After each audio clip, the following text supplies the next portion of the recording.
السلام علیکم ورحمۃ اللہ وبرکاتہ۔ قرآن حکیم کی اصل دعوت توحید ہے، یعنی کہ عبادت صرف اللہ کی، اور دعا ایک اعلیٰ ترین عبادت ہے، تو دعا صرف اللہ ہی سے۔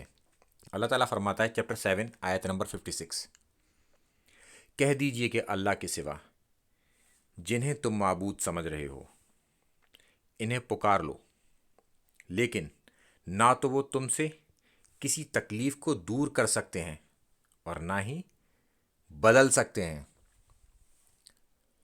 یعنی کہ ہر چیز پر جو قادر ہے وہ اللہ ہے۔ تم کوشش کر کے دیکھ لو، جن کو تم اپنا معبود سمجھتے ہو کہ وہ تمہاری کوئی مدد کر سکتے ہو، تمہارے سے تکلیف ہٹا سکتے ہو یا اسے بدل سکتے ہو، یہ طاقت صرف اللہ ہی کے پاس ہے، نہ کہ کسی اور کے پاس۔ اللہ ہی کسی کو طاقت دیتا ہے اور اللہ ہی اسے چھین لیتا ہے۔ آج ایک انسان چل رہا ہے، چلتا پھرتا، آپ کو لگتا ہے فٹ ہے بالکل،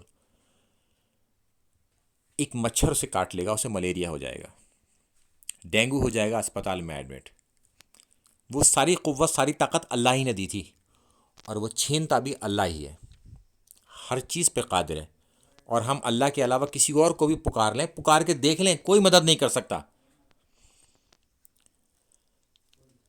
ہمیں آخرت میں جواب دینا ہوگا پھر اس کا، اور اس کا خامیازہ بھی بھگتنا پڑے گا۔